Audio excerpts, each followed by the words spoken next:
बिस्मिल्लाहिर्रहमानिर्रहीम। अस्सलाम वालेकुम व्यूअर्स, आई होप आप सब लोग ठीक होंगे। आज किचन में सलजान में क्या बन रहा है? आज किचन में सलजान में बन रहा है बहुत ही इजी, खस्ता और करारे और बहुत ही ये कम इंग्रेडिएंट के साथ ही आप देख रहे हैं। जैसे कि मैं आपको तोड़ के दिखाती हूँ, ये हमारे खस्ता खस्ता सॉफ्ट सॉफ्ट से ज़ीरा बिस्किट। अगर आपको इसकी रेसिपी चाहिए तो उसके लिए आप मेरे चैनल को सब्सक्राइब कर दें।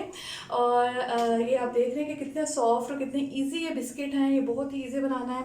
इसकी रेसिपी क्या है और ये किस तरह बनते हैं तो ये मैं आपको बताऊंगी। उससे पहले आप प्लीज़ मेरे चैनल पर अगर नहीं है तो मेरे चैनल को सब्सक्राइब कर दें और बेल आइकन को प्रेस कर दें ताकि मेरी आने वाली इसी तरह की मज़ेदार और लजीज रेसिपी सबसे पहले आप तक पहुंच सके। आप देख रहे हैं कितने सॉफ्ट और कितने अच्छे ये बिस्किट बने हैं और आप देखेंगे कि इसको मैं तोड़ूंगी तो ये कितने अच्छे हैं।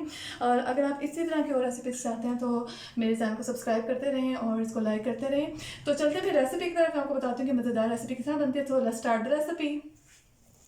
तो जी व्यूअर्स, फिर रेसिपी को स्टार्ट करते हैं। इसके इंग्रेडिएंट आप नोट डाउन कर लें। इसके लिए हमें चाहिए होगा घी, 1/4 कप हम इसमें घी ले लेंगे। 1 टीस्पून हम इसमें ले लेंगे बेकिंग पाउडर, 1 टीस्पून ज़ीरा, एक चुटकी नमक की ले लेंगे हम इसमें, 1 कप मैदा ले लेंगे और 1/4 कप पिसी हुई चीनी हम इसमें ले लेंगे यानी कैस्टर शुगर, और 1 अदद अंडा हम इसमें ले लेंगे।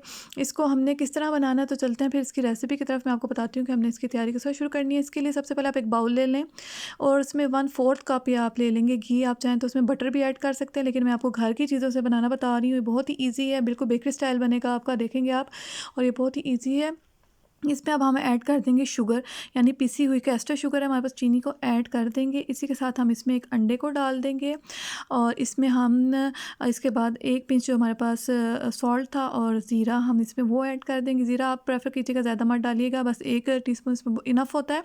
और अब मैं इसको 5 मिनट तक इसको मैं करूँगी बीट, ये कि फ्लफ़ी हो जाए। आपने इसको इतना अच्छा बीट करना है, जितना आप अच्छे इसको बीट करेंगे तो आपके उतनी ही अच्छी कुकीज़ बनेंगी।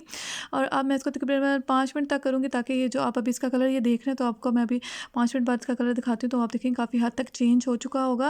आप देख रहे हैं कि इसको मैंने इतना अच्छी तरह बीट किया है कि इसका कलर भी चेंज हो चुका हुआ है और ये अच्छा फ्लफ़ी हो चुका है, यानी चीनी इसमें अच्छी तरह मेल्ट हो चुकी है।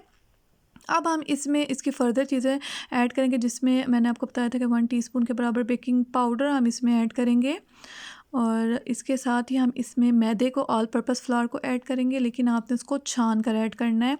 आपने इसको डायरेक्टली इसमें ऐड नहीं करना ताकि इसमें जो लम्स और गुठली होती है वो निकल जाती हैं और इस तरह आपकी कुकीज़ जो होती हैं इसको बेसिकली इसलिए छाना जाता है कि वो अच्छी बने और परफेक्ट बने, तो इसकी एयर निकाल ली जाती है। अब मैं विस्कर की मदद से इसको अच्छी तरह मिक्स कर रही हूँ सब चीज़ों को, और विस्कर की मदद से आपने इसको मिक्स करने के बाद आपने विस्कर को हटा लेना और अपनी हाथ की मदद से आपने इसको गूँध लेना जैसे हम आटा गूँधते हैं।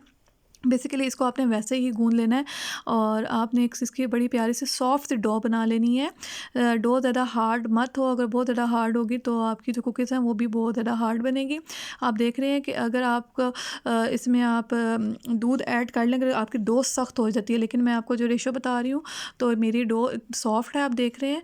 और अगर आपको लगे सख्त तो आप इसमें दूध भी ऐड कर सकते हैं, लेकिन मेरे इसी मिक्सचर के अंदर बहुत अच्छी तरह ये सॉफ्ट सी डो बन रही है और मैं इसको बहुत अच्छी तरह गूँध रही हूँ। तो आप देख रहे हैं कि आप इसको बहुत अच्छी तरह गूँध लें और इसको आप गूँधते जाएंगे और आप देख रहे हैं कितनी आसानी से विदाउट ओवन आप इसको बना सकते हैं। ये मेरे पास इसकी बेकिंग ट्रे मौजूद है, बिल्कुल बिस्किट के हिसाब से बनी एग्जैक्ट है। अगर आपके पास नहीं है तो आप सिंपल कोई भी ट्रे लेके फासले से, जिस तरह आप देख रहे हैं कि इसके अंदर कितना डिस्टेंस है, इसी के हिसाब से आप डिस्टेंस के हिसाब से रख सकते हैं। डो को मैंने तकरीबन 5 मिनट के लिए फ्रीज़र में रखा था ताकि वो ज़रा सेट हो जाए। आप इसको ज़रूर 5 मिनट के फ्रीज़र में रखिएगा। जैसे आप इसको सेट होने के लिए रखेंगे तो आप देखेंगे ये कुकीज़ की शेप बहुत अच्छी आती है। अब हम इसको राउंड शेप में, आप चाहें तो कोई भी इसको शेप दे सकते हैं। मैं इसको राउंड शेप ही दूँगी क्योंकि राउंड शेप में अच्छी लगती हैं। मैंने इसकी एक बॉल बनाई है। बॉल बनाने के बाद मैंने इसको हाथ की मदद से गोल घुमाकर अब इसको प्रेस किया और प्रेस करने के बाद मैं अब इसको इसकी ट्रे के अंदर डाल रही हूँ। ट्रे में आप आराम से डाल लेंगे तो आप देखेंगे कि इतनी सॉफ्ट और इतनी अच्छी डो है कि आप इसको आराम से शेप दे सकते हैं। जैसे आप मुझे देख रहे हैं कि मैं इसको शेप दे रही हूँ। इसी तरह मैं बाकी जितना भी हमारी डो बच चुकी है इस सब की मैं इसी तरह बना लूँगी, बिस्किट की शेप में ले आऊँ सबको। और इसी तरह हम अपनी ये ट्रे के जितने भी हमारे ये खाने हैं इनको हम फिल कर लेंगे। और जैसे ही सब ये बन जाएंगे तो फिर हम इसको पकने के लिए रख देंगे। आप देखें कितनी प्यारी ये राउंड शेप आ चुकी है। इसको इसी तरह मैं रखती जाऊंगी इसके अंदर। और आप आपके पास कोई भी आम सी ट्रे या पिज़्ज़ा ट्रे मौजूद है तो उसमें आप फासले से इसमें ये बना के रख सकते हैं कुकीज़ को। और अब मैं इसको देख रहे हैं कि अब ये सब बन चुकी है और अब मैंने पतीले को प्री हीट कर लिया था पहले 5 मिनट के लिए। और मैं इसको बेक होने के लिए पतीले में रख दूँगी। पतीले में मैंने एक स्टैंड रखा है, उसके ऊपर मैंने इसको ट्रे को रख दिया है। और तकरीबन हम इसको 20 मिनट के लिए कुक होने के लिए रखेंगे। ये पतीला मैं बेकिंग के लिए इस्तेमाल करती हूँ। तो आप देख रहे हैं कि हमने इसको पतीले में रख दिया। तकरीबन 20 मिनट के लिए हम इसको कुक कर लेंगे। उसके बाद मैं इसको आपकी लुक दिखाऊंगी कि इसकी लुक क्या आई है। तो चलते हैं फिर इसकी लुक की तरफ। तो ये जी व्यूअर्स आप देख रहे हैं कि इसकी फ़ाइनल लुक आ चुकी है। और अब हम इसकी प्रेजेंटेबल लुक की तरफ चलते हैं। अगर रेसिपी अच्छी लगे तो मेरे चैनल को सब्सक्राइब करना मत भूलिएगा। मैं इसी तरह की रेसिपी के साथ मिलूंगी नेक्स्ट रेसिपी में। अल्लाह हाफिज़।